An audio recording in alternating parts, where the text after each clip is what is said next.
Makija. Who are the others? Rajendra Kumar. Rajendra Kumar. Rajendra Singh. Yes. Is it Rajendra Kumar or Rajendra Singh? Rajendra Kumar.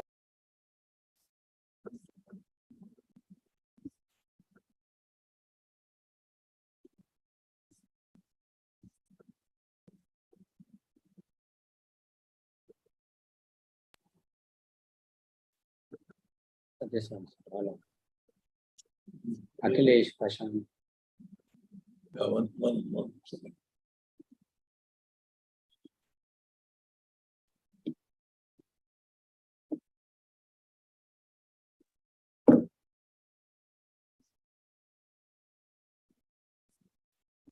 You did that. Yes. Why did you? So, namaste everyone. Good morning. Morning. Welcome to WishwaTalks. My name is Srivani and I thank you for taking your time to join us today. For those of you who have attended a WishwaTalk before, a very warm welcome to you. And for those of you who are joining us for the first time, here's a little bit about us. WishwaTalks is a space to expand the horizons of our minds. Every webinar, we call experts from different domains to discuss, to examine opinions, issues, problems, and perspectives. Each webinar is an interactive session where we all walk away with more respect for each other and a deeper understanding of the topic at hand. Today, on WishwaTalks, we will discuss the significance of bringing in reform in the current police system and how we as a society can take actionable steps towards this goal. We are honored to have Mr. K.Padmanabhaiah, Padma Bhushan, former Home Secretary, Chairman, ASCI of Governors, and Chairman, ASCI of Governors. Shri K.Padmanabhaiah joined IAS in 1961. He worked in Maharashtra State and in Government of India. He was Finance Secretary, Planning Secretary, and Municipal Commissioner, Greater Mumbai. In the Government of India, he worked as Minister Economic at Indian High Commission at London, Secretary Urban Development and Housing, Secretary Civil Aviation, Chairman of Air India and Indian Airlines, Secretary Justice, Secretary Jammu Kashmir Affairs, and Union Home Secretary. He was the Chief Negotiator of Government of India for Naga Peace Talks. He was conferred, as already said, Padma Bhushan Award by the President of India in 2008 for a very distinguished civil service. He is currently Chairman and Court of Governors of the ASCI, Administrative Staff College of India, a distinguished management training institute of our country. We're very honored to have you, sir. Thank you. Before we get started, I would like to inform the audience that our speaker will be taking questions from you after our main talk. So please leave your questions in the chat or raise a hand. We will ask you to ask your question in person. Now, without further ado, I invite our speaker to please start today's talk. Thank you, Srimati Srivani Garu, and good morning to all your colleagues in WishwaTalks and to all the participants. I see that there is a select group of people, roughly around 30 or so. That's very, very heartening that I can speak to some knowledgeable people, you know. How I am entitled to talk about the police is I am not a police officer, but I had the privilege of heading the affairs of the police departments in the country for about 3.5 years as the Home Secretary. And there were very critical days, 94 to 97. And so I have a good understanding of the police way of working and all that. And before I don't want to make a sort of presentation. This would be more in the form of a dialogue. And as Srivani Garu has said, I would welcome the questions and I would like to answer, because the police reforms is a vast subject. What to cover and what not to cover would be a problem. So I think we should focus on some of the things. First thing I want to know is what is the relevance of this subject? police reforms. Now, before that, I want to sort of raise a rhetorical question. How many of the people attending this would have gone to a police station at any time in their life? 2, would they voluntarily like to go to a police station if called? Now, 3, how do you like the prospect of spending a night in the police lockup? I mean, if you go there. And another question, how do you like to interact with the police? Have you interacted with the police? If so, what is your impression? So some of these questions are very relevant before we talk of the police reforms. Now, why only police? I mean, people talk of reforms in the judiciary, reforms in administration, reforms elsewhere in the economy and all that, but why? The police is the sort of most visible arm of the government. If I go somewhere, people may not recognize me as representing the government. But if a police constable goes, they know that he is an extension. He is a visible face of the government. And he is also the coercive arm of the government. I'm saying this because coercive arm means what? It is the only force in the government which by law is authorized to use force to enforce law, to enforce the rule of law. And how much force? And that depends on the situation. So to the extent that they can deprive you of your civil liberties, your freedom, they can arrest you for certain cases and then detain you, question you, and all these things. So it is in a way, it is a coercive arm of the government. Now, I'm using the word government because I will come back to that. So under what law do we operate the police? Before that, as I said, they are the enforcers of the law, I said, the rule of law. Now, in India, what happens is our legislatures keep on enacting laws. How many, every parliament session, you see more laws are being made. Pick up any law and you would find there would be a section called offenses. If it is a Dowry Prevention Act or Child Marriage Act or, Wildlife Act or any damn thing, Environmental Protection Act, there need not be crime only. You take any of these laws, in that there would be a provision saying offenses. And then there would be another clause saying prosecution. Now it says, if anyone has committed a violation of that particular law, as I said, it could be Wildlife Preservation Law, it could be Forest Conservation Act or anything. It says the police can investigate the case. So any law which is made in India, the investigation is with the police. Not with me, not with... There are very, very, very few exemptions where, a Tahsildar or somebody can investigate. But by and large, 99.9% of the cases, the investigation is with the police. The first question I want to ask you is it necessary that in relation to social legislations, is it necessary that the police have to be brought in? And if the man has to in addition to these, the criminal laws are there, called the Indian Penal Code, the Indian Evidence Act, and the procedure, the Criminal Procedure Code and all that. These are a subject by themselves and all the lawyers would study for 3-4 years. Now, if somebody has to implement these laws, enforce these laws properly, that man, whether he's a police constable or a sub-inspector, has to be a superhuman being. He must be one of the most knowledgeable persons on earth. He should know all the laws, what are the implications of those laws, when he can arrest, when he cannot arrest. And then, the subtleties of the law and all that. One law I would tell you is relating to the criminal law. What is it called? It's called Defamation Law. The Defamation Law says, 499 section, these are all relevant, If somebody defames the other person, you can file a criminal case against him. Do you know the law runs into, there is a main clause, then there are 4 exceptions, 4 explanations, and then there are 10 exemptions which are provided in that particular section. Now, how do you understand these things? Just an example I am giving you. So they are supposed to enforce the laws. Now, what is the authority under which the police act? Till very recently, the act controlling most of the police in the country is what is called 1861 Indian Police Act. The Indian Police Act is of 1861. And before that, there was another law.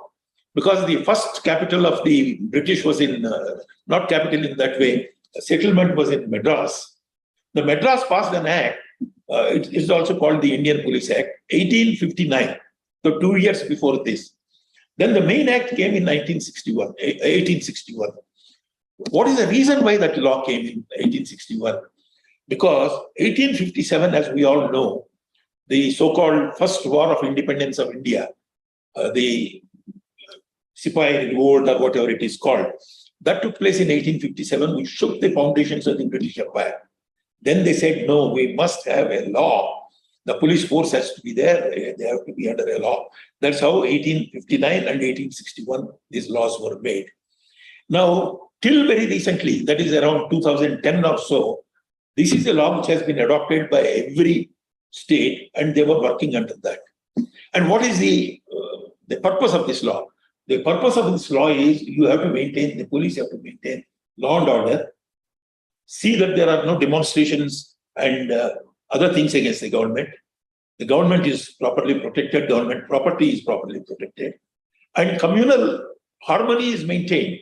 If there is communal clashes between the groups, whether it is a labor and management, whether it is students and authorities, whether it is Hindu and between communities, all this maintenance of the law and order is their main function. And the law did not say how they should exercise, and tremendous powers were there. The law did not say how they should exercise these powers. Whatever is the means, you can follow any means. They have not been defined, but you must maintain the law and order. And investigation of crime and prevention of crime, they were also there, but the emphasis is not so much on that. The emphasis is more on maintaining law and order. Now, and this law was made for a colonial government, and it continued all this time. And all this time, in the sense, let me give an example. The Andhra Pradesh, the present Andhra Pradesh, which were earlier also combined together, do you know the law under which they operate even today? It is called the Police Act 1859. As I told you, even before the Indian Police Act was made, there was a law made in 59 for Madras Presidency and all that. So we are still following that. Then you might question me, no, haven't they done anything? They have done something in 1989. It's called the Andhra Pradesh Police Act of 1989. It has only 4 sections. It only says that this applies to Andhra area. This law of 1859 would apply to Andhra area. That's what it says. Then there is another law made in 2004 that's called the AP Police Reforms Act of 2014. That has got only 4 sections, not even 4, 3 sections. It says how the DGP has to be selected. I will come to that in a minute. Except this, the basic law is of 1859. So what has happened is people have been thinking about it, and we should have a police force which has the democratic ethos, which serves a democratic government, and they should take care of the the exploited sections of the society, provide law and order, provide succor to these people, and all these things. That's how the thinking has come. I am a great sympathizer of the police working. They work under very, very difficult conditions. And second thing, I must say that police reform was driven by a number of police officers themselves. They felt the need that there should be a reform in the police.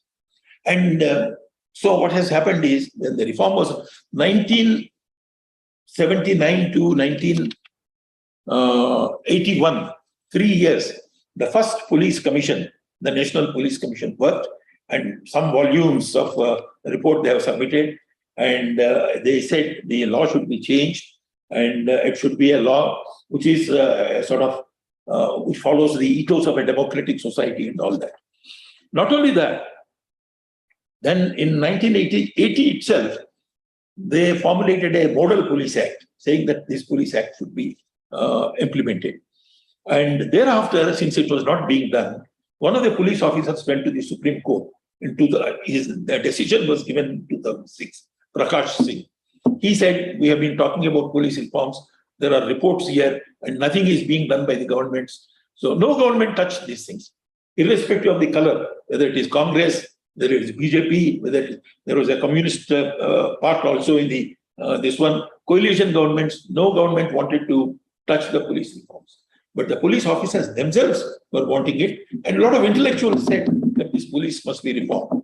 And so in 2006, the Supreme Court passed a number of orders. It's called 7 directives of the Supreme Court. What are these directives? And what is the basis for these directives? Now I must tell you another aspect. There is a basic approach. As I told you, the police have 2 sets of actions to be taken. One is prevention of crime. And if the crime happens, detection of the crime and investigation. This is one part. The second part is maintenance of law and order in the society. That means public demonstrations, agitations, the whole lot of it. Political, social, agitations and all that. The first part is who is the boss for the police? That who should supervise the action, whether he is prosecuting properly, whether he is making a proper case or not. It is the law. Law as enshrined in the Indian Penal Code, Criminal Procedure Code, Evidence Act, and in the Constitution of India itself. The government of the day should not have any say in that. What happened is, but the other part is very much the responsibility of the police, the reporting, the authority, the control of the police has to be with the government of the day. Why? Because it is a question of maintaining the public law and order. Demonstrations are taking place, major agitations are taking place, trains are being stopped, roads are being closed, etc. Now, how do you reconcile these 2 functions? One is a law and order function, The other is crime investigation, detection, and punishment, prosecution. Now, these 2 are totally different ones, but government has no authority, should have no authority, the government of the day, on the second part, the criminal investigation, while they can continue with the first part, that is maintenance of law and order. Now, this becomes extremely difficult. So what the Supreme Court has said is, there should be a level in between these 2, between the police acting on the ground and the the government. There should be an autonomous body, call it State Police Commission, which should comprise of not only the Chief Minister, but the leader of the opposition, a judiciary member, either retired or whoever it is, plus some outside experts. There should be a body to whom police should directly report as far as their working is concerned. So, constitution of a State Police Commission is one of the most important things, and their responsibilities to completely oversee the working see the working of the police forces. The second one is, since the police is a part of the government in a way, the transfers and postings and everything are done by the government of the day. There was a case, it used to happen till very recently in UP. The average tenure of a superintendent of police is 4 months to 6 months maximum.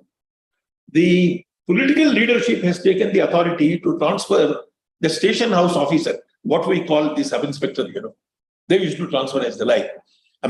Ultimately, order might have been issued by the superintendent of police, but under the direction, control of the Home Minister or the Chief Minister, all that. And so, now arbitrary transfers. Now, you don't give time for them to do that. And then they dictate what section should be applied when a crime is being committed, who should be arrested, whether it should be a bailable case or a non-bailable case, whether bail should be asked or should not be asked. All these things are being to an extent.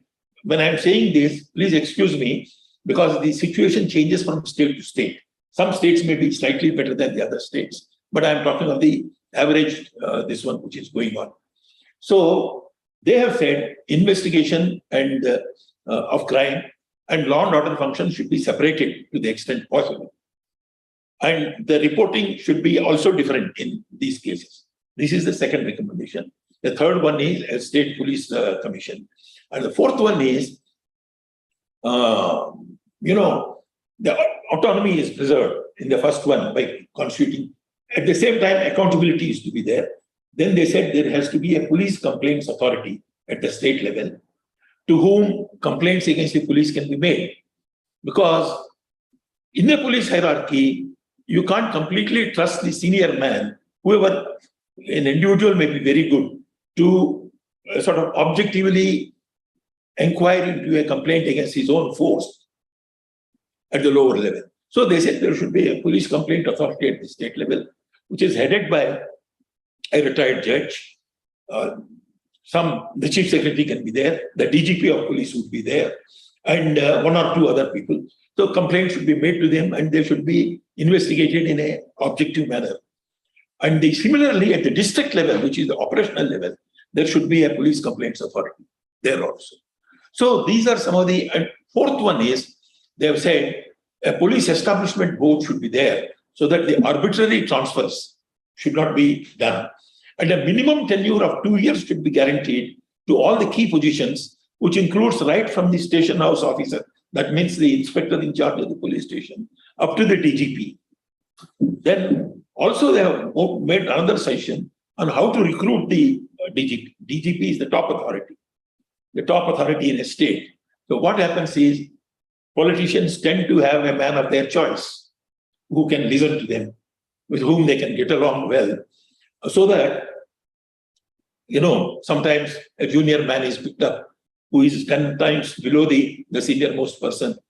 So to stop this, they have said there should be the DGP procedure has been established. They said a list of minimum 3 and maximum is the number of DG's posts available in the state. Suppose there are 4 posts which are there, double that size, about 8 names should be sent to the Union Public Service Commission. Union Public Service Commission would constitute a committee and go through the record of these people, the eligible people, either 3 or double the number of the posts, whatever it is. They would select a panel of 3 people, and that panel would be sent back to the state government, and the state government can pick up any one of these 3. I think it is a fair, this one. So this is the one which was suggested as a reform. But a lot of states, what they do is, they create a post called acting DGP. There's nothing like an acting DGP anywhere. And then make that gentleman continue for a long time, dilly-dallying, sending the reports to the UPSC. Then one more thing, one more reform that was suggested there is, a person who has got less than 6 months should not be nominated in that particular one. There have been cases where people who are there another 10 days, 15 days tenure also, the lists have been sent. Now, Andhra Pradesh has completely bypassed this rule at all. And they have said in their amendment of 2014, they said state government would decide depending on the seniority, merit, and some of those things and all that. And that's how. And Andhra Pradesh example I am giving because the quality of the working of the police. And how the DGP has been transferred, the other DGP. So some of these things, So this is the main crux of the thing. And they resisted. All governments have resisted. And not only that, the Police Commission in 1980 has suggested a model police act to be applicable for the entire country. No one was prepared to accept this model. This one. In 2010 or 9, Justice Kehar of the Supreme Court has said, we have been repeatedly saying, we have been telling them day in and day out, but no one cares. So who cares for us? This is what he wrote in a judgment, Justice Kehar. So luckily, some wisdom dawned that some of the states, they have passed a law. Some of them are defective, some of them don't have all these things. But the one model act which I would recommend to you is the Kerala Police Act, which was done in 2011. And I would like to I would take another 5 minutes. What this Kerala Act says is, the preamble itself says, it's worth reading, 2011 Act. It repealed the 1960 Police Act, which was based on 1861 Police Act.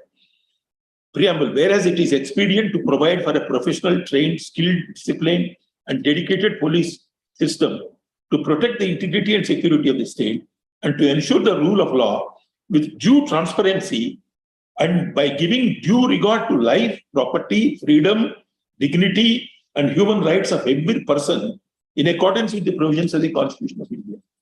This is missing in most acts in the country even today. And whereas it is necessary to have a police system which functions in consonance with the modern democratic society and maintains public harmony and law and order. And whereas it has become imperative to ensure that the powers vested in the police shall not be abused and that the activities of the police are subject to statutory and effective controls. And so that's how the Police Act has been passed. Now,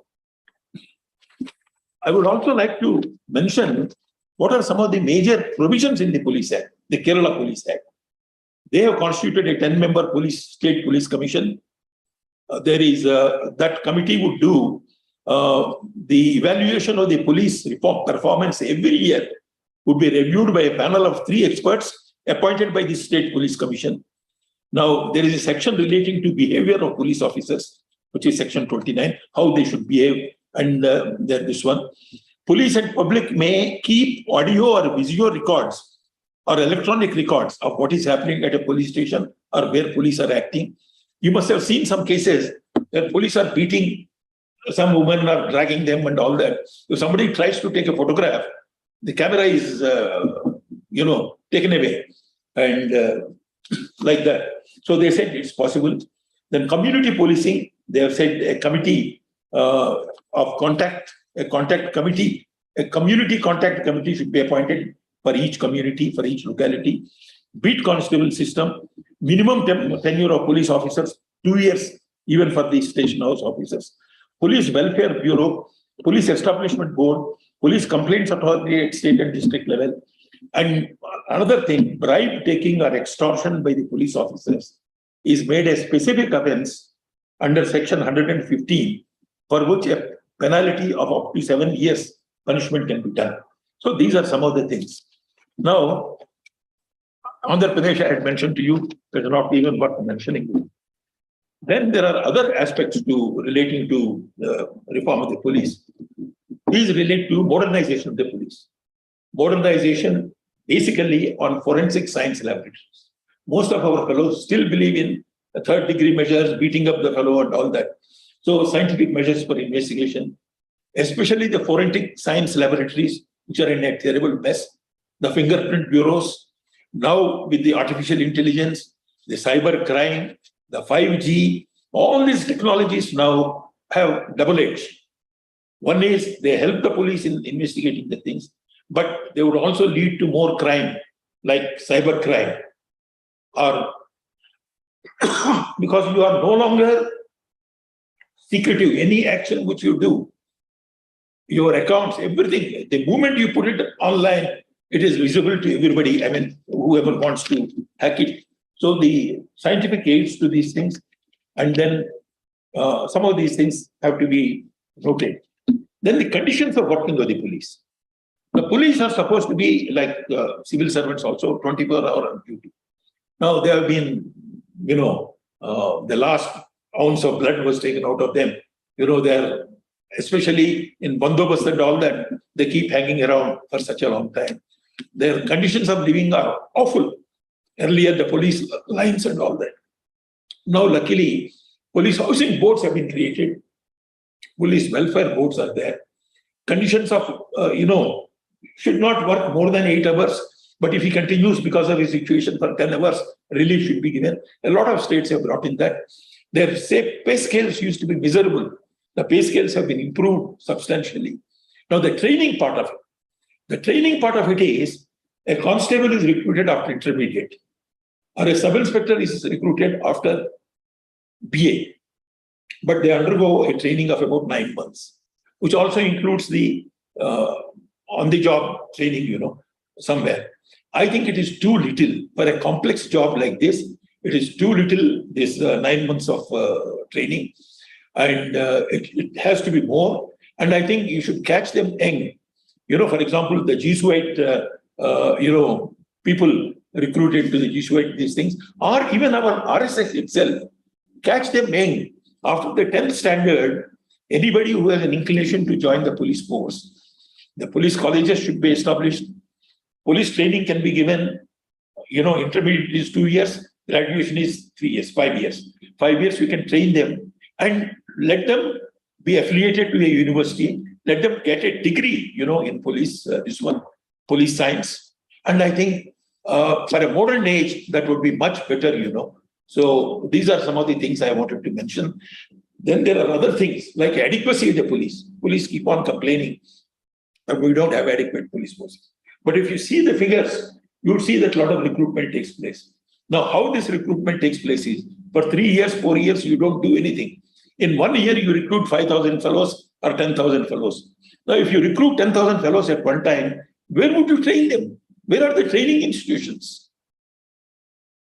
So the training is very sort of raw. Second thing is, it's not enough you train these people. You must also retrain the existing fellows.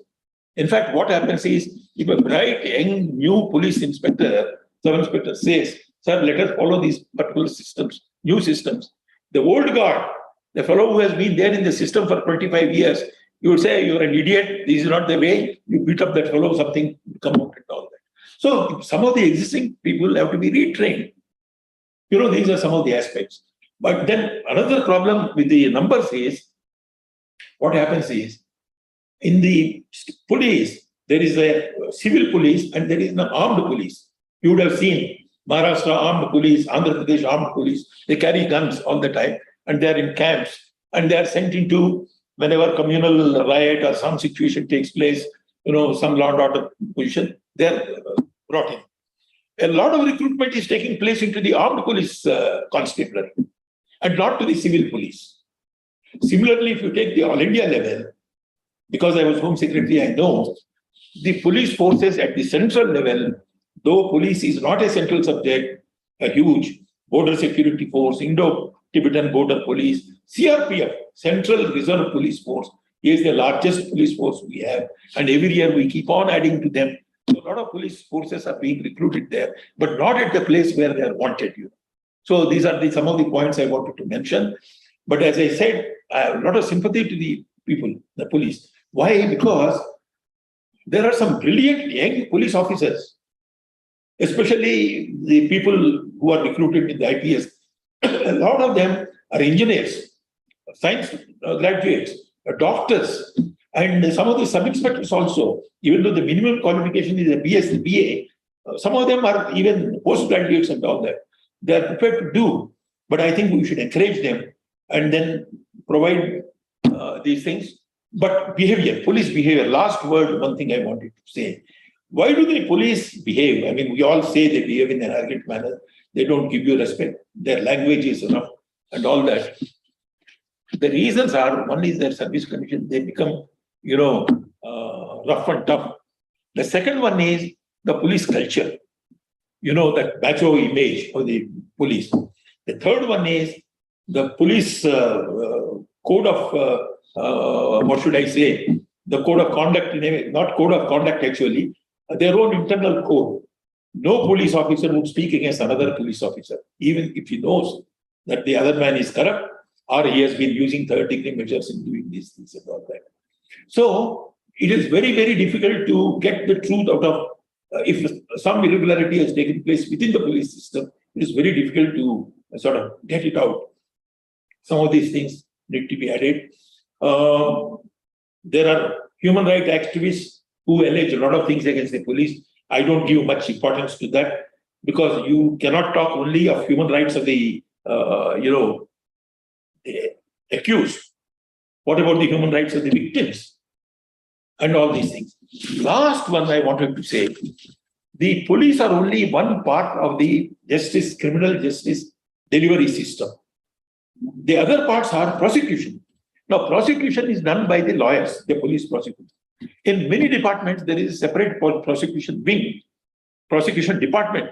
There may be a police officer posted there as a head, but he is not in the police hierarchy. But the point is, prosecution comes after the case is investigated. The prosecutor goes and points out when the case fails, there are a lot of lacunae here. You have not investigated this case properly. You have not investigated that. You have not contacted that witness and all that.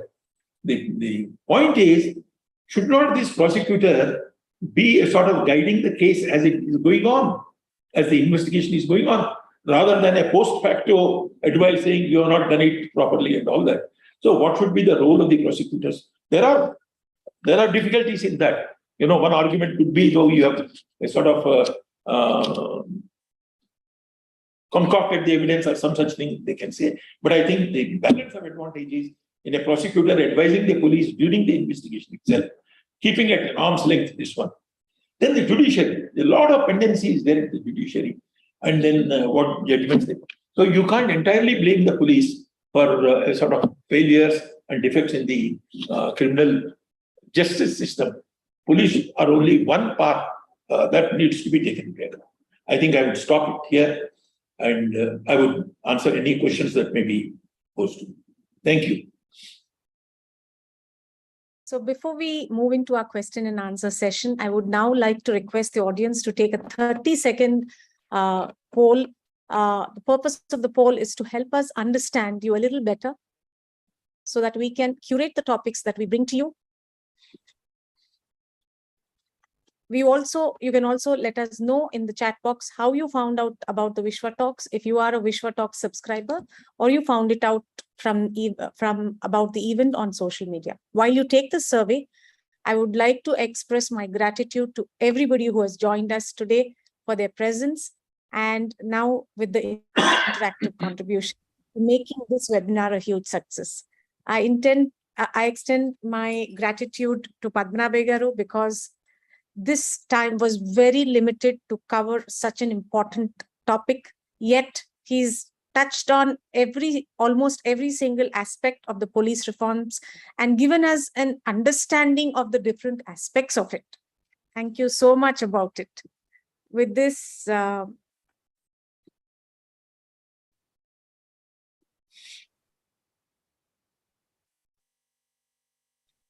Wishwa, the idea behind it, Wishwa is an online platform for everyday change makers and social champions.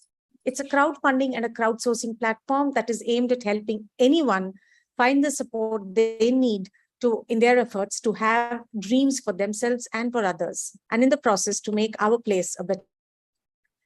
Vision behind talks. In addition to thought-provoking talks that we are having today, the idea was that youngsters, we are coming out with 2 new segments, WishwaTalks, namely WishwaTalks Youth and WishwaTalks Junior, to facilitate learning and important conversations in the bright minds of the new generation. Please stay up to date as we launch these 2 things. We also have the material vertical, where we request that each of you please give away whatever you don't need, whether it is books, electronics, furniture. You could easily be listed and picked up by any member of the society. At one point, it was my children would have used my sister's children's clothes or their books or their toys, and my grandchildren do the same thing. But I have noticed of late it's gone out of fashion and everybody wants to buy everything. My request is please be less of a burden on Mother Earth. And the idea is that nothing goes to waste and there is something for everyone. It's a crowdsourcing platform for local communities to list and exchange items all for free. Can we see the questions when they come? Yeah. As and when they come. Yeah. So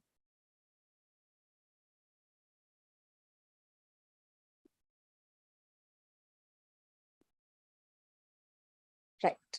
So while the questions are still going to be put up, I'd like to talk a little bit about the fundraisers. We've completed 1 fundraiser on Srujana, a student with cerebral palsy.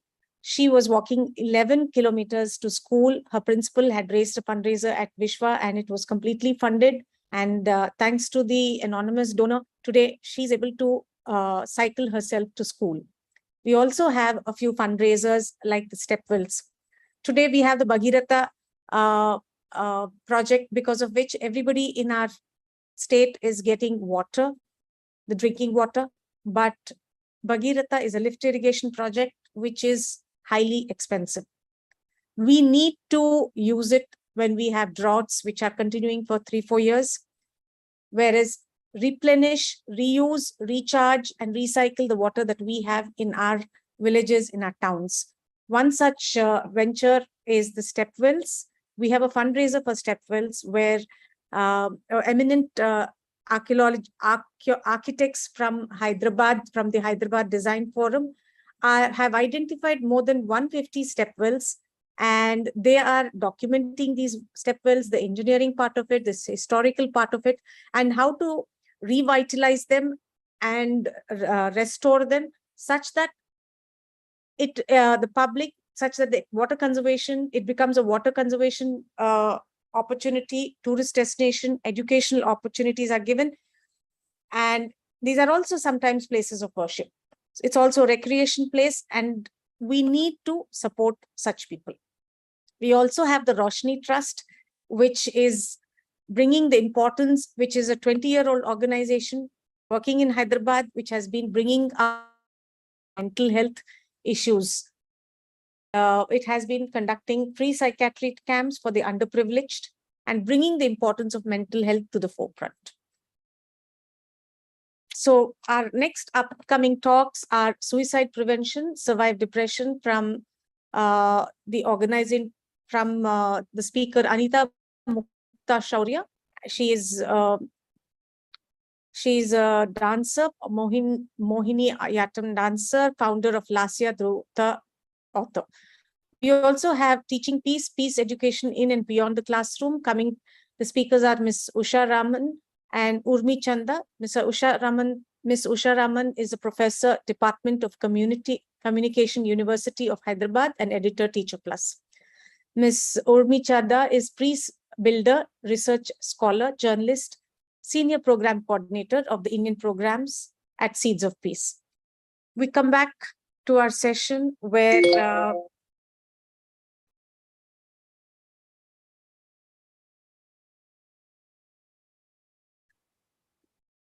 so we have noticed that Andhra, is it both Andhra and Telangana which are not following the recruitment process suggested by the Union Public Service Commission? I think Telangana is following to an extent, but Andhra is not following. So what is the remedy to this? I think people should be aware that these things are happening. There have been questions raised, and the police, the working with the police in Andhra Pradesh, I touched it, I did not mention that. What happens is, somebody says, my sentiments have been hurt. What sentiments, how they have been hurt? I mean, hurting the sentiments, there is a particular section in the IPC, which is again a very, very vague section. So the police go and file, somewhere in Telangana also I've seen somebody said something, you hurt the feelings of Telangana people, somebody says, and then a case is registered against the chair. So all these things are happening. So, and that depends on what type of leadership the DGP provides. So the DGP's position is an extremely important position. So it should be a very objective decision based on UPC, UPSC. People are not the particular candidates, uncles or anybody. They are independent people. So I think that method should be followed here. But what is the remedy if it is not followed? No, the remedy, I can't say anything because, as I said, police is a state subject. It's not a central subject. If center has directed them to make an act, you have not even made that act, in Andhra Pradesh. Though it's called, the 2014 one is called DGP, appointment of DGP rules. It says the DGP will be appointed by the state only.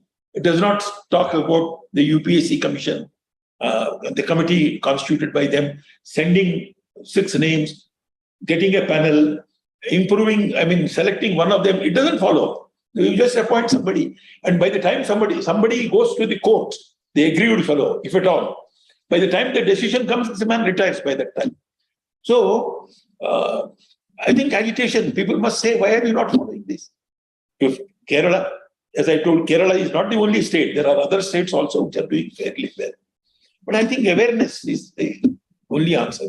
And if as you're suggesting, Kerala Act is one of the best acts, why cannot it be standardized across all the states in the country? They would say Kerala model, Gujarat model, no, which is better. That would lead to problems. But Kerala did nothing extraordinary. They only followed all the recommendations of the Supreme Court. So they have been followed in spirit by Kerala. Some of them have been followed in letter by the others, but without the spirit. Some of them have not even followed, like, as I mentioned, Andhra Pradesh.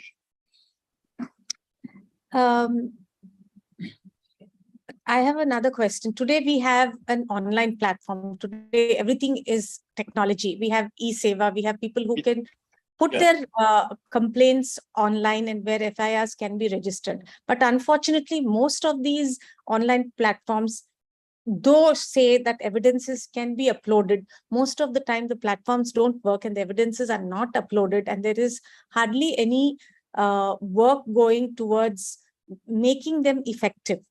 What do you have to say on that? No, in the sense, you see, everything depends on supervision at various levels. If the work of a constable or head constable is not supervised properly by the SI, sub-inspector, his work by the next level, his work by the next level, a constant this one, guidance, supervision, these things are necessary. In law, what is that? Free FIR, anywhere FIR, e-FIR, all these things are there, but everyone knows how difficult for the ordinary man to file an FIR. I would give you my own case.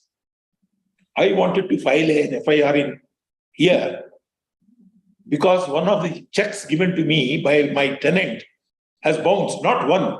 For 6 months, he has been giving bogus checks and they all bounced. So it is a criminal. There are civil action as well as criminal action for this. So I wanted to take the route of criminal action. I went to the police and filed a case. They would not register 3 years ago. They would not register a case.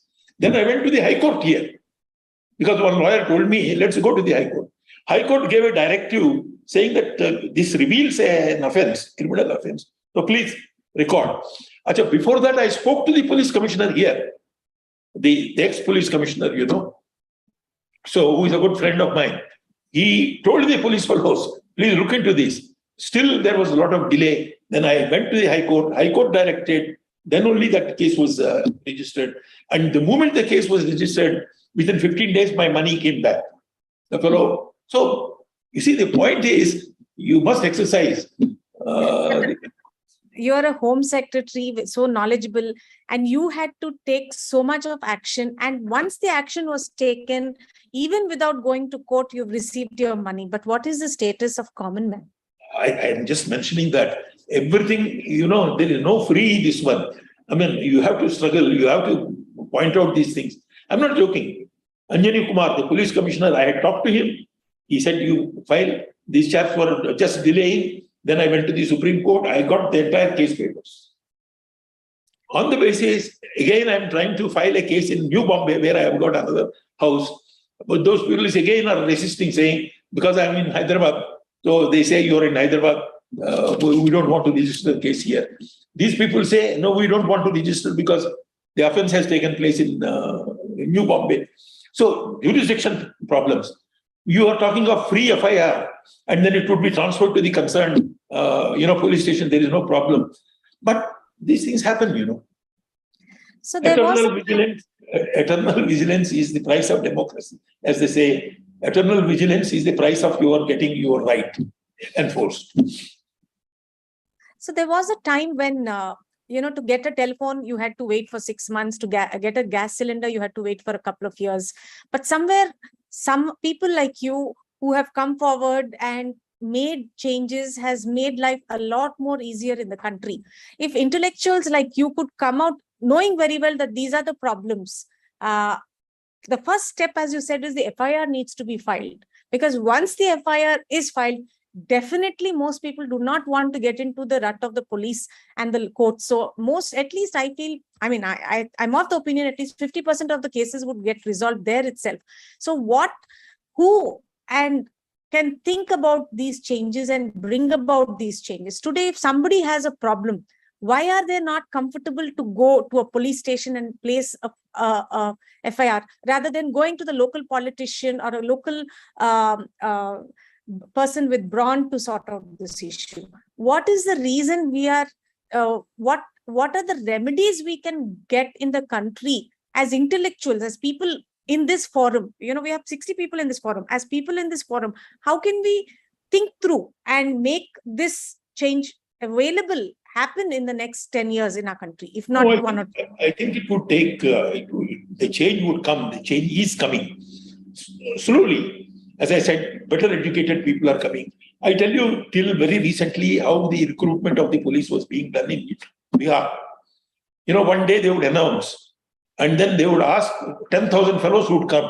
They would make them run from one place to another, some 16 kilometers or whatever it is. They would pick up some of those chaps. Who ran, who did not run, nobody knows anything. And then minimum qualification is there. So the politician would say, isko lagao, and all that. Those people have been recruited. As I told you, after filling in the post, if you don't train him, what is the use of that fellow? Lathi leke firta rahenge idhar udhar. So training facilities are not there. Your training institute can train 300 people. If you accumulate for 10 years, don't recruit, and all of a sudden, it's like eating all your year's nourishment food on one day, how can you eat? So, but I want to ask you a question. People are reluctant to go to the police station to file an FIR, you have said. You answer me, why are you reluctant? Because of the behavioral pattern of some of these fellows who have not been trained, they have not been given a vision, they have not been given a focus, they have not even, the mandate is not clear to them. Recruit to the police, leave them to their, resources. That is the trouble. Systematic, this one is 9 months. Don't you think 9 months training, which includes also the district training and all, is too little for a policeman? It is. For lack of time, I did not tell you how the recruitment is made in England. They, as I told you, they pick up from the 10th standard on, 5 years they train them, they give a degree. And then in the colleges, they are promoted in the colleges, like BA Economics, BA Social, BA Police Science. Wow. That is another route through which they take. Why don't you do these things? Your advice on taking people young, your advice on having a training session, especially like a BA police or on forensics or on new scientific measures, are fantastic. There is a question from Mr. Aditam Subbarao. So we understand that many states have yet to implement the guidelines issued by the Honorable Supreme Court in the matter of custodial care of those that are arrested for various reasons. As a consequence, therefore, the police in all these laggard states enjoy unlimited freedom for indulgence in custodial torture and extortion. Could you kindly enlighten us on the current position in this regard? You see, as I told you, the same reply I would give you. The courts swing to one extreme. The police swing to another extreme. I would tell you a case. I mean, they look like, fancy stories. People used to tell me, theft. It is very difficult to find out theft. If somebody has taken you or these things, it is a difficult process. The fellow would go and sell somewhere. You don't know, somebody must see him and all that. It is difficult to. In America and England, theft cases are not handled by the police. Their insurance covers the whole thing. So they get it, replaced from the insurance company. But here, theft is a major, this one. There was a case, people say, a magistrate was troubling these fellows every day, saying that, why is the sort of not recovering? So the magistrate was taken and shown some jewelry, which police said they have recovered. And he said, you find out which is yours, there's a lot of it. So he picked up something and went.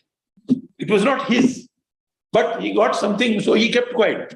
So similarly, there are other stories saying that, why are you mistreating these fellows and all that? So one of the police known fellow was asked to go and throw stones at the magistrate's house. The magistrate then said, why are you, he was questioning, saying that, sir, have you taken the money? Have you done the theft and all that? Why are you so nice to this fellow who has committed the crime? Sir, in the judgment, you have passed orders saying that we should be civil to these fellows. kindly, we should be sort of courteous to these fellows. We must question them properly. We should not use rough language. Who tell you, sir, have you taken my money? Who is going to tell you? So there are two extremes. I think somewhere the balance would come with the better people coming into the police force, old habits dying, showing them a guidance, what should be done and all that. Things are slowly improving. One, Ms. Anju, could you please share about human rights and unconscious crime happens due to mental wellness issues?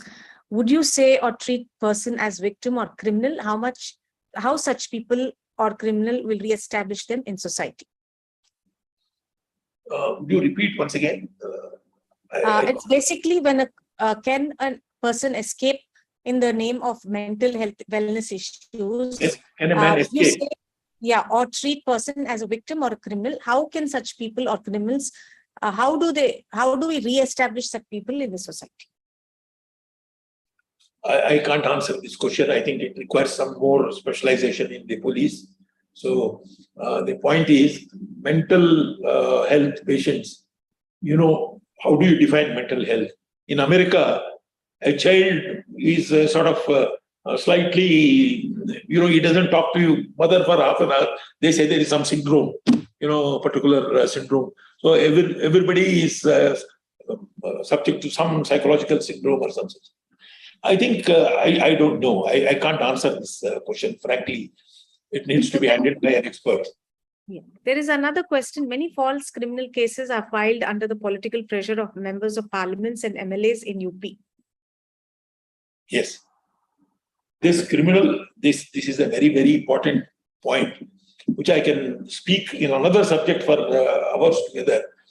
The criminalization of police force, criminalization of politics, and politician, criminal, police, bureaucrat nexus is very well known.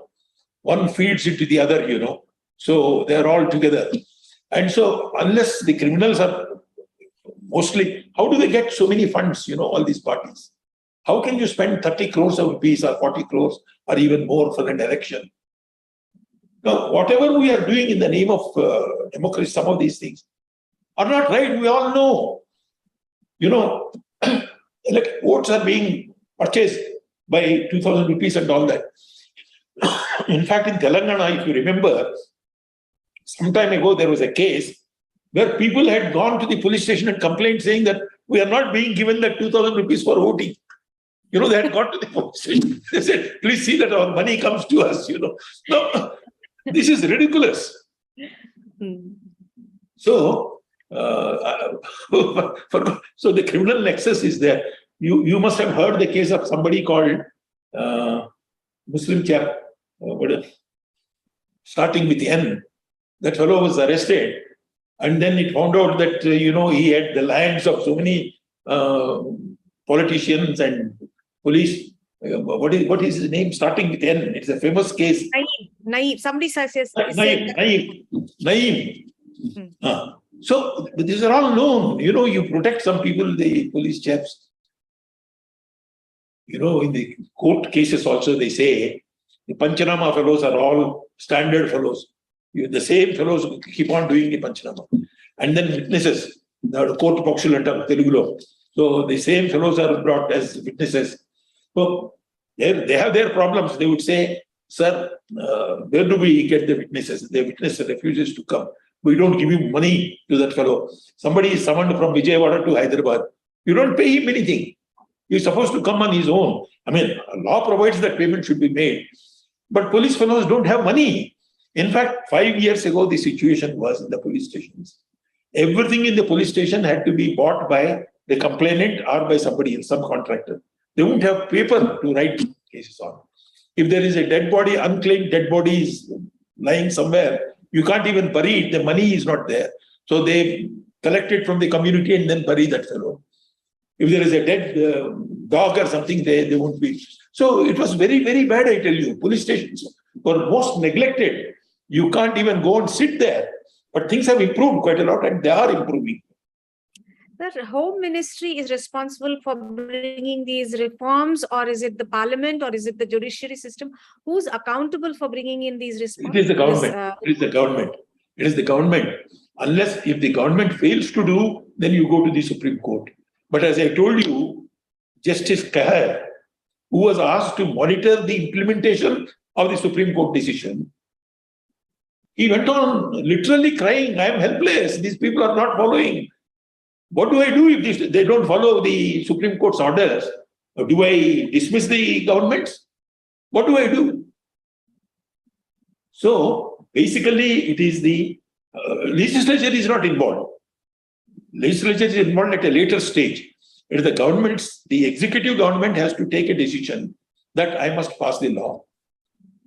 I will tell you one more story if I'm not wasting your time. When I was chairman of a police reforms committee, 2 years I worked, 2000. I used to go and meet all the chief ministers, asking them to implement this. When I went to Maharashtra Chief Minister, Vilasrao Deshmukh, I said, sir, you know how the police are guided by the politicians. You tell who should be arrested and all that. Now, why don't you change this? He said, Padmanabhaiah, what are you saying that we guide them to arrest? We also tell them under what section he should be arrested, how long he should be detained in this one. Chief Minister himself had told me. Not only to me, we were 2-3 other members, you know. I asked Chandrababu Naidu here when he was Chief Minister, sir, in the long run, it is very, very important that you must do these things. He said, in the long run, we are all dead. Who bothers about long run? I must care for my next election. So, governments are not willing to give up their power. Police is a very powerful instrument. So, you get all the dirty work done by them, you know. This is what generally is happening. Not everywhere, not to the same extent, with varying degrees. Some states are good, some states are bad. I don't have to say that. But unless police people also should refuse to do these things, you know. So when they refuse, what is the impact on them?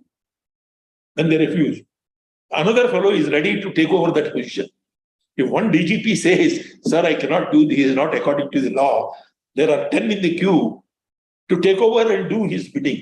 So unless that discipline comes in the police. One more thing, I think we should not call police as police force. Words matter very much. Call police service. You know, all services are called Indian Administrative Service, Indian Police Service and all that. The state police forces, we should not call them force. The moment you say force, he thinks he is somebody different from the other one. He is superior to you. He has more authority on you. He can trouble you. This type of feeling comes into that. So each department has got its own culture. So I think these things matter, you know, very much. But what is most important is interaction with the community. Each police station should have from the community, a committee, talk to them, meet them once in a month, once in a quarter, ask them what are their problems, how some of these things can be improved, how FIR filing can be improved, some of these things. Some improvements have taken place. For example, the traffic, this one, challans used to come directly now. You can pay and then. But even there, I had a case the other day where there was no challan was given to me. I had done no offense. My driver was driving. They said case has been filed in you in the Metropolitan Magistrates Court at Malakpet. Please come and pay the amount, fine. How much is the fine? I said, I don't know, it could be up to 2,000. I said, what is the offense? He said, you are driving, in a irregular manner. What irregular means? Nothing. So I had sent the fellow and he paid some 2,000 rupees and came back. I am told when he went to the magistrate, there were 150 fellows in the queue to pay this money. And none of them knew what exactly is their offense. Magistrate was saying, next, and each one was paying. I had to pay 1,000 rupees, you know, for that. So I think contact with the public, friendly approach to them, thinking that they are part of the society, they are here to help the people and not throw about their weight. I think this must come in the police force. Another question from Ms. Anju. do you think the civilians can open institutes or universities for meeting the human resource police training? Civilians, yeah, why not? I mean, private universities are there now. So many private universities, they can open a course. Let me tell you, this MIT University in this one in Delhi had opened courses on forensic science. It opened courses on foreign relations, diploma in foreign relations, 10, 15, 20 years ago. So I think they should start. There could be sort of a lot of demand for it. Private universities can start. But maybe That's a fantastic. Huh? That's a fantastic suggestion. Yes, I think it's a good suggestion. But yes, it's an education. There is nothing else. I don't think you require. You require, because University Grants Commission, perhaps formal approval is required. Or in some cases, it's not required also. If it is an established university, you don't require it. But I think they should start. Amazing. I think this is a good suggestion. Yeah. Another question from Ms. Sunanda Bhagavati. Sir, good morning. Most of the NPC recommendations are in cold storage for the reasons best known only to the authority. Will any effort be made to dust it and get it implemented for good? I have mentioned all the 7-point program of the Supreme Court. I have mentioned each one. So they're under implementation. But as I told you, some of them, only 2 states have done well. The Kerala and Uttarakhand, I think, also has got a good act. But the rest of them are wishy-washy. For form's sake, they have said, but they don't follow. For example, they establish a police recruitment board. But that board is a rubber stamp only. Whatever the DGP says or whatever the CM asks, it is done. Usko idhar transfer karo, isko udhar karo, to do his work. So it must come from within. And people's vigilance is very important. That's why those overview committees, as I told you in Kerala, they constituted a committee of 3 experts with some more people to take an annual review of the performance of the police every year. The DGP is required to attend before them. Then how is the maintenance, generally, how is the maintenance of law and order? How is the crime being investigated? What are the problems? They do that. If Kerala can do it, why can't others do it? I have a lot of sympathy for Kerala. I tell you, a lot of admiration for Kerala. It has done. Why is there no productivity in Kerala when it comes to industry? If they are more educated, if the police system is better, why is there no production out there? Production of? Industrial production and things. Every state need not depend on industrial production. The point is, I think Kerala is one of the most prosperous states. Their human resource indicators are the best in the country. Their education levels are the highest. Their health levels are the highest. Their saving rates are highest. And then, their GDP is not bad. But only point is, their services are wonderful. Their nursing services and others.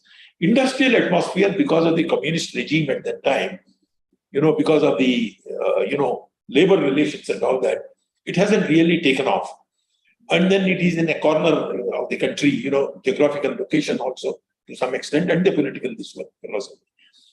What happened to Calcutta? Calcutta was the fountainhead of industrialization in India. Fantastic industry in Calcutta. Completely ruined during the communist rule. Everything ran away from Calcutta and they went to Bombay, everywhere, There are political reasons for industry, not political and industrial location policies. But now, with the new economy coming in, economy 4.0, industrial location is not very relevant. And industries of that nature need not be the only ones, to improve your GDP. They can have, online services and then digitalization and all these things. So I think Kerala would take a lesson from that. Sir, if you are one of the best administered states in the country. If you are saying that the source of the problem of not getting reforms into police is because of the political system, and the political system is dependent on per election, the amount of money that is being spent per seat. And again, it comes back to the cycle where the people are voting for money. And if that is the source for so many decisions being taken by the political system, which is not in the welfare of the society, what is the advice and what is the solution for this? Number one, the payment for voting. Number two, for the subsidies, which is also payment for voting. Srimani Garu, you jumped into another field. Being a politician's daughter, you are also partly in politics. So this is a major question. And when people ask me, are we a democracy, a thriving democracy, because we conduct elections so regularly, I tell them, India holding elections every 5 years is not the only criteria of democracy. That we have done, and that too, how I have seen. To answer your straight question, people take 2,000, 5,000, whatever it is, but I don't think they vote for the party who gave that money. They might take from 3-4 parties. They would make their own choice. Their choice is not dependent on the money you have given, because they take uniformly from everybody, I am told, because I have seen that. I have a classic example. My servant, his wife and family, every time they go away for 6 days, 5 days. He goes to his village. I ask him why. Sir, elections are coming, panchayat elections, some other elections, some other. I get 20,000 rupees for every election, 5 members. So 5 into 4. So milta hai, and 3 parties are there. Each party pays me, so he goes. So they take money, but I don't think they vote on that basis. They vote according to their own, wisdom, whether they like the BJP or they like somebody else and all that. Okay. But it twists the economy. And then the freebies and all that. Call me again on the freebies, I will talk to you. Okay, another question from Ms. Gavireddy, Ms. Gavireddy Sai Sivani. Ms. Good morning, sir. As you said that police comes state list, on what basis the subjects are divided into union list, state list and concurrent list, and why this police subject comes under state list, who divides that? Constitution makers. The Constituent Assembly, which was formed in 1947-48, after they deliberated, ours is a federal state. So some subjects have to be done by the state. Why? I tell you, land, water, education, health. These are all this state government, essentially state government subject. Land. For example, what would the government of India do? So each state has got its subjects. Government of India is a very important question, though it is not relevant to the subject. Government of India ideally should be concerned only with about 5 subjects: foreign affairs, finances, and then civil aviation, defense, and generally things like mining, minerals, some of those things, ocean development, science departments, some of the rest of it should be completely with the states. That's my view. But what these people have done is they created what is called a concurrent list, where both of them can exercise the power, both center as well as the state. But if the center exercises the power, that law prevails over the state one. The list used to be small, but every year they keep on adding to that concurrent list. This is an encroachment of the government of India over the state governments, which personally I don't approve, I don't like. Because the locus of action means where is the action to be taken? Suppose a factory has to be set up. You want land, you want water, you want permissions, you want electric connections. Who would give all these things? It's the state government. Central government cannot give these things. Even if the factory is a defense factory belonging to the government of India, the permissions have all to come from the state government. So the locus of action is at the state. I think state should be encouraged. If the states are strong, the center would be strong. If the states are weak, center can do nothing. And incidentally, in the budget which you have for the government of India, the budget of the combined budget of all the states is many times more than the government of India's budget. So, but there is an encroachment, it's going on. That's why people are fighting. The state governments are fighting against the government of India, saying you are taking away our, centralization, decentralization, these are major issues, which are political thinkers keep on arguing about that. But isn't this... Some people believe, for example, the BJP's philosophy is that there should be one nation, one government, one party, one election, everything is one. That is their philosophy. But isn't this the reason that the regional parties are still swaying, because they have the years and they are able to listen to the problems of the local people better than the center can. Yeah. So that is the reason. Absolutely. That's why the coalition governments worked quite well when we did that. You see, this NDA also is a combination of 5-6 parties. The NDA of this gentleman, Vajpayee ji, had about 14-15 partners. So the coalition governments worked very well. This is called cooperative federalism. Now, cooperative federalism is becoming only in name and not in reality, There is a tendency towards centralization. But let me add a caution there. Why should all the power be exercised at the state level? Why can't it be exercised at the district level by the panchayats and, panchayat samiti bodies, Zilla Parishads? Again, there is a centralizing tendency at the state level. The chief minister wants to keep everything within his control, So this centralizing tendency, everything with me, is a, power greedy, this one. People do that. But some subjects should be completely given to the Jilla Parishads. Minor irrigation, all those things. Maharashtra has done fairly well in that. I don't know what is the current status now. But Andhra Pradesh, Zilla Parishads were there, they were all abolished, as you know. So there is a question from Ms. Aditam Subbarao. Sir, apropos your suggestion regarding creating effective space for police interaction, it may be apt to mention that here the example of Tamil Nadu, where they had a Friends of Police Forum launched with great fanfare, but ultimately degenerated into another means to embolden criminals in uniform, so much so that Tamil Nadu has, in course of time, acquired dubious distinction of for maximum number of custodian deaths, following the infamous custodian death of Jayarajan and Benix in June 2020, and this had to be scrapped. So are we to resign ourselves that any initiative in this regard will ultimately degenerate into contributing to further worsening of the situation, or is there any hope, sir?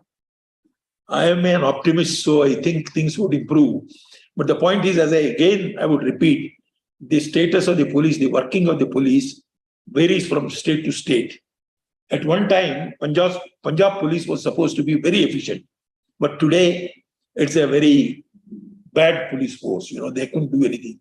At one time, Maharashtra police, especially Mumbai police, used to be the top of the country. But now, the police commissioners and the DGP themselves have been accused. The Home Minister himself has been in jail. Commissioner of Police is in jail of Bombay. So things change, at many places. Tamil Nadu used to be good at one time. Tamil police, Madras police used to be good, but it has also deteriorated. So there are no easy answers to these. So each state has to fight its battle.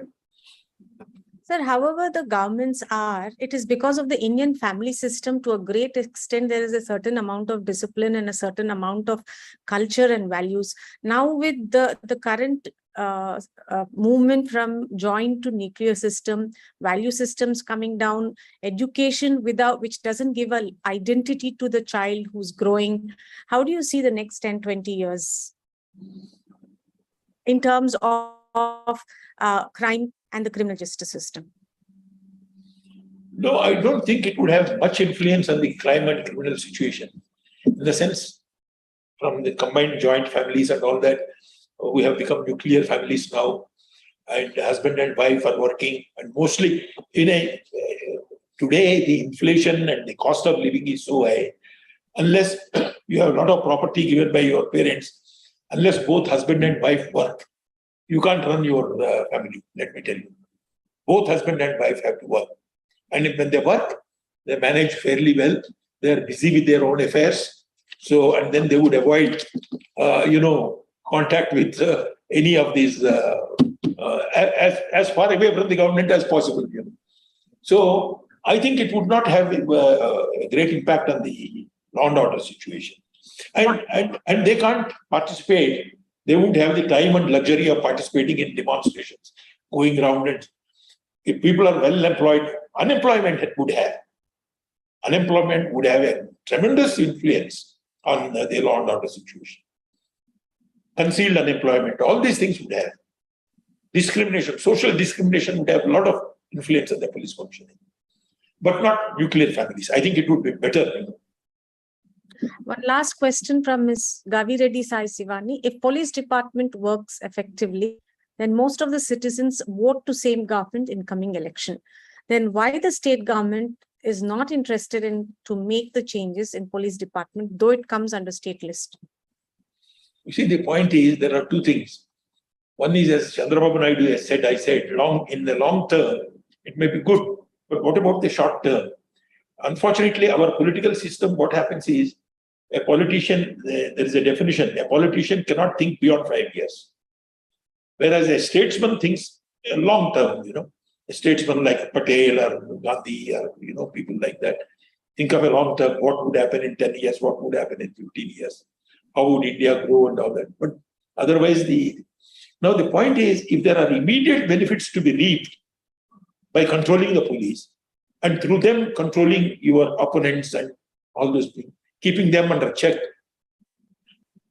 if the chief minister feels that this yields immediate results, you would follow that. Rather than go in for the streamlined working, people's welfare, people should not be harassed. These are all, philosophical concepts. They don't affect his power immediately. So that is the thing.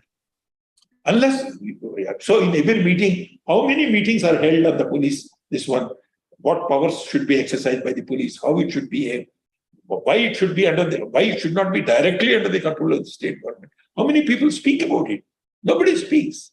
That is the whole trouble. So you can do one thing. People, the party in power can pamper the police and get their work done. So that is a tragedy. That is a tragedy. There is one more aspect which they have not questioned, but I would put it to you to discuss with some other speaker. The misuse of police force, the huge segment of the police force, for personal security of the so-called public figures. It is absolutely ridiculous. In a country, the Prime Minister and 2-3 others can have the security for obvious reasons. Similarly, the Chief Minister, maybe some ministers can have that security. But in the states of Andhra Pradesh, I have seen MLAs, MPs, Jilla Parishad President, Panchayat Samiti members, everybody has got a gunman. Now, why are you in public life if you are so scared of your life? Why are you in public life? And you want this man to be paid by this one. A huge section of the police force is used for personal security, which is a terrible wastage of manpower. It has become a matter of prestige to have a gunman, and he uses that gunman to show his might and show his power on the others, which is sad. Thank you. So it was a very enlightening session, something that the citizens of this country needed, a forum like this where these topics are discussed, and to know from an eminent personality from you with so much of expertise on the rights and the wrongs of what is happening in the police reform, which directly impacts the citizens. It was a great session. Thank you so much. Thank you very much. This is my first exposure to WishwaTalks. I enjoyed talking to you, and your people have been, I think they must have made at least 10, 15 calls to me over the last 10 days, calling me at any point of time. All that. But anyway, I enjoyed. So I wish we could meet again sometime. Thank you. And thanks for organizing this. Bye. Thank you to the audience for being patient till the last 1.5 hours and being here and listening very attentively to what was happening. Thank you. Thank you. Bye. Namaste. Namaste.